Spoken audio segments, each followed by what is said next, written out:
Welcome to the Insights and Innovators podcast from Market Research Institute International, where top research professionals share practical insights and innovation strategies to help researchers deliver more business impact and earn their strategic seat at the table.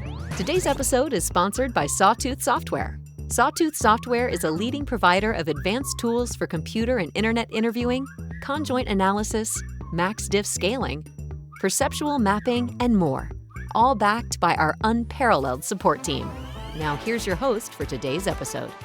Welcome to today's episode, Building a Disruptive Brand in an Established Industry. I'm Katie Gross, and today I'm delighted to be joined by none other than Matt Britton, founder and CEO of Suzy, published author, host of the Speed of Culture podcast, also known as my boss. Matt, what a pleasure to be interviewing you today. Haven't we met before, Katie? You look really familiar. I know, I think I spoke to you maybe this morning. Awesome. So, Matt, we're going to be diving into lessons from a serial brand builder, but I'm going to, of course, start with kind of an opening question. You spent your career helping brands connect with consumers, running an agency as an entrepreneur, and of course, now leading Suzy. So can you share with the audience a little bit about your journey and how you became such a thought leader in brand building? I've always been obsessed with change and disruption and what it means, especially for companies. I've been fortunate enough to, throughout my career, had a front row seat to some incredible changes that have been imparted on culture and society. When I first started in my career, the internet first became a thing, a mainstream kind of consumer behavior when I first got into the workforce for the first time was people logging into the internet. I was fortunate enough to see the dawn of social media and the beginning of an incredible era that connected people in ways like we've never seen. And then a couple of years later, the iPhone was proliferated. And now, of course, AI. And with each of these kind of new revolutions, which were, by the way, also brought in by new generations. So, the internet was brought in, by millennials, and the iPhone was brought in by Gen Z, and now AI is being brought in by Gen Alpha. So you have new generations and these kind of incredible once in a lifetime, or I guess not once in a lifetime, because I've just named 3 in my lifetime already, but these incredible tectonic new shifts. And when these things happen, companies don't know what to do. They become startled. They become stuck in their shoes. Lawyers always slow them down from doing what they need to do. And essentially it becomes a race. And what always happens, you have these new upstart disruptors that come in and shake things out. And sometimes companies don't survive. But other times companies learn how to drive through that transformation and reinvent themselves. And being involved with companies, large companies, as they try to figure that out, has always been what's kind of really got me going, so to speak, to become kind of the change agent or disruptor within a large organization to try to convince them to make the change that's needed so they're not on the wrong side of history each time some of these new changes come about. Yeah, makes so much sense. So I know kind of one of your first companies was Mr. Youth. How did you work with those B2C brands to help them kind of adapt really quickly? So when I started Mr. Youth, it was when the internet first came out. I started Mr. Youth in the year 2003, and brands really did not understand how to become digital marketers. Many of them were still stuck on TV and out of home and radio and all those things, which were still capturing a lot of consumers' mind share, but everyone sort of knew that the internet was only going to grow in its power. So what I really tried to do is first, and this is kind of what I'm doing now with AI, as you see every day, is be an expert. And by being an expert on it, it's not just talking about it, it's about hands-on keyboard. So I bought every Google AdWords term around youth marketing, student marketing, et cetera, the day that Google launched AdWords. And in doing it and in buying those ads, I learned how it worked. And I did the same thing with so many other technologies. So then when I go into these companies and I tell them they need to be effective digital marketers, I'm actually not just telling them to do it, I'm showing them what I've done with my business. And that has sort of been kind of a tried and true approach for me, is do the work. Don't just talk about doing things, actually do them. And then you're so much more effective as a leader and as a change maker with each of these new disruptions that comes into society. Yeah, that makes sense. So not only were you helping kind of B2C brands, you yourself were having to think about your B2B brand. That's and I exactly can only right. imagine the 2000s were like a really crowded space for the media landscape. So how did you help Mr. Youth become, a standout brand of your own? Well, it was crowded, but I think, and we're seeing the same thing with AI right now. Yeah. AI is crowded, but everyone's on stage talking about it, but there's only so many people that are building. So when I go on stage right now and I talk about AI, I'm showing them, which you know well, the things that I have actually built to help Suzy be more efficient.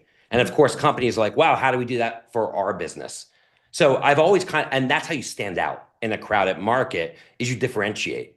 And so many people, it's very easy to go on stage or write a LinkedIn post about how AI is going to change the world. It's a lot harder to actually take the time to figure out and understand how these things work. And I think that's ultimately how you stand out. It's not the loudest voice, it's the voice that adds the most value. And in order for you to add value, you actually have to know what you're talking about. In order for you to know what you're talking about, you actually had to have done the work. Yeah. It sounds simple, but so many people don't do that. Yeah, for sure. So that is kind of key on how I guess some brands really thrive and some other brands really struggle. Is there anything else you think that really separates those brands that succeed and those brands that really don't make it? Yeah, I mean, I think ultimately, a lot of companies are finally starting to get the hang of this. Is it's not about you, it's about the consumer. And I think so many times when brands go into a new campaign or a new strategy, they think about what is my unique selling proposition? I'm 30% more absorbent, or I have 350 horsepower, and they want to actually make all their messaging about whatever that is. Where ultimately, when a consumer wakes up in the morning, they're not thinking about that. That they have their own needs and their own kind of gaps in their lives that they need delivered on to make their lives easier, to make them happier, to make life more enjoyable. And companies need to think first about the consumer. And that's the difference between advertising and content. For some companies, they're still stuck in an advertising frame of mind. And in a world where you don't have to watch a 30-second spot, where you could just flip through everything, advertising is becoming less and less relevant each day. Where content is only growing in importance because you have an emerging, rising generation of Gen Z that grew up in the world with the iPhone. And when they're on the iPhone, they're looking at content from other people. And in order for brands to fit into that new way of content, of media consumption, they need to be content first. So I think ultimately it's about doing the work, understanding it, but then also thinking of the consumer first. And I think that's definitely a huge part of being successful and breaking through as a brand, either in B2B or B2C. Yeah, for sure. So let's focus now on B2B. So talking about Suzy, when you were first kind of we were bringing Suzy to market, how did you identify the gap that led to its creation in the first place? So the history of Suzy is I had spun out a software company when I was running my agency, and the software company was called CrowdTap, and it was kind of an influencer marketing platform. And that company had sort of, hit a ceiling. They couldn't grow. They were running out of money. And the board asked me to come back and actually take over this company, CrowdTap, and figure out what to do with it. And in talking to our customers, it turned out that the only ones that were actually happy with CrowdTap were using it for a little known functionality that allowed them to, instead of having audiences create user generated content, actually respond to polls and surveys. I knew nothing about market research at that time. All I knew is that companies were enjoying this piece of functionality, which, by the way, was only about 5% of the company's revenue.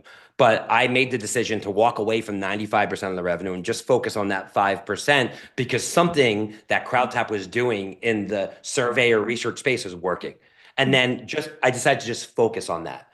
Once I made that decision, I took a look at the market of market research, and saw that there wasn't a whole lot of innovation. There was a lot of kind of like what I'll call sleepy legacy incumbents that controlled and still do control a big piece of the marketplace.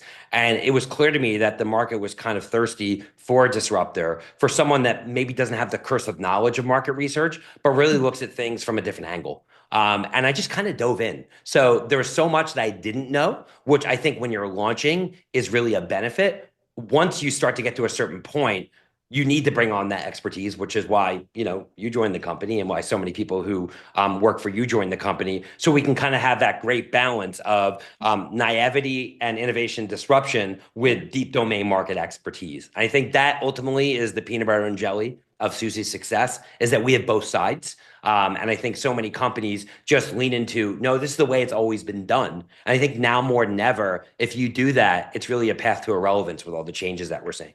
Yeah, for sure. Makes for really fun conversations. Yeah. So Fun most of the time, right? fun all of the time. Yeah. So what was the thinking behind giving a B2B brand, ultimately a market research tool, such an unconventional human, consumer friendly name? Yeah. So it's a great question.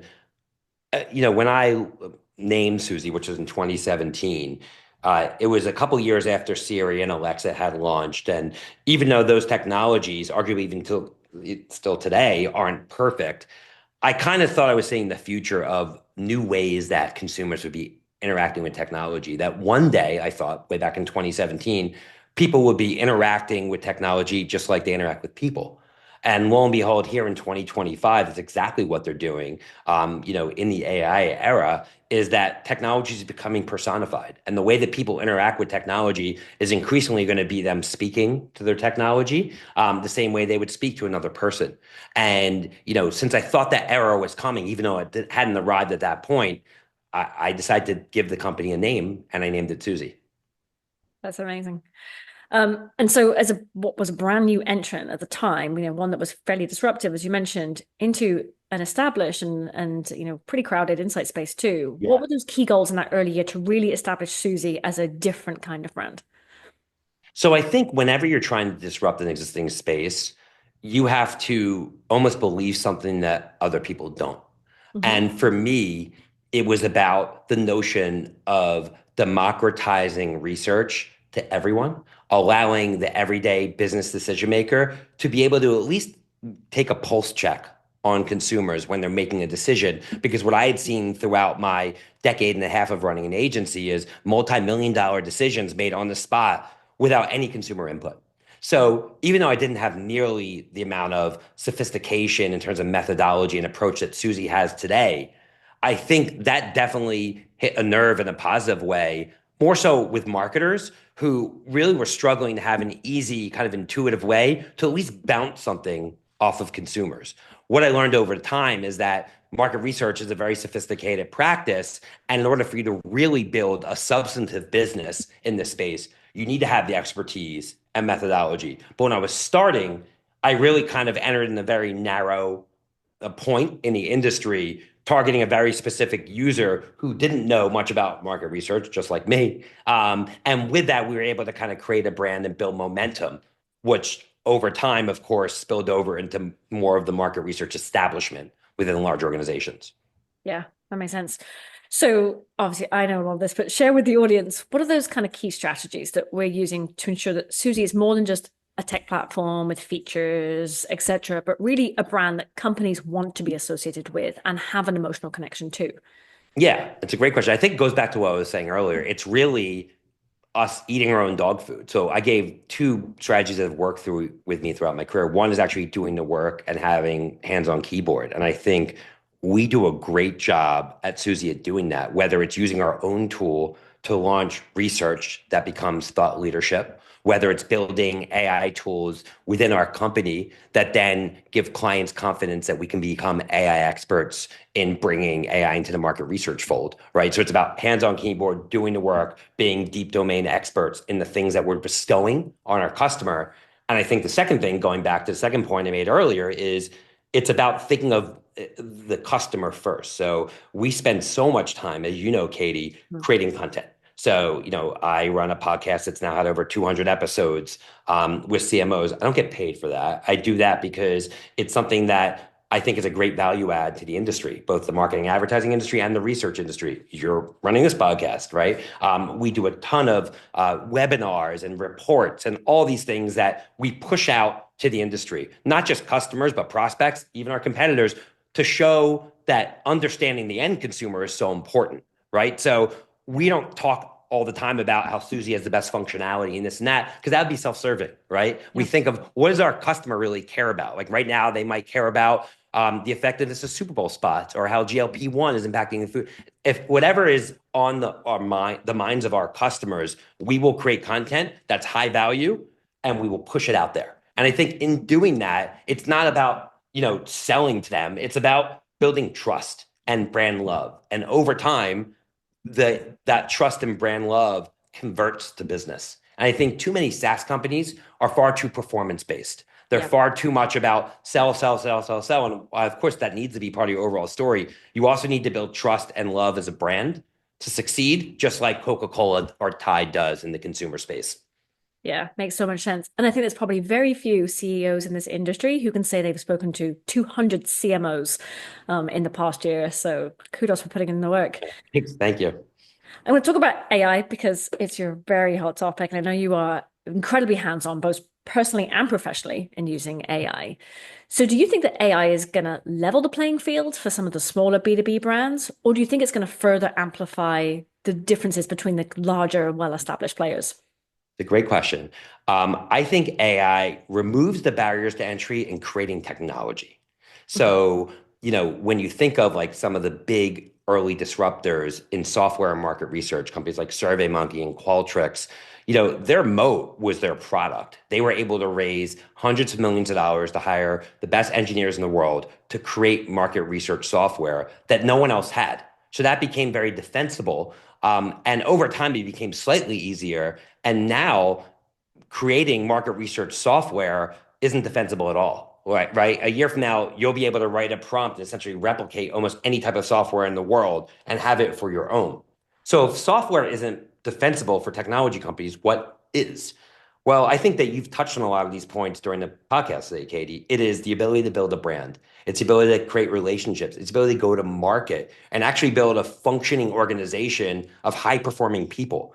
Anybody, any whiz kid out of college could now create software, and we're seeing that happen in the market research industry.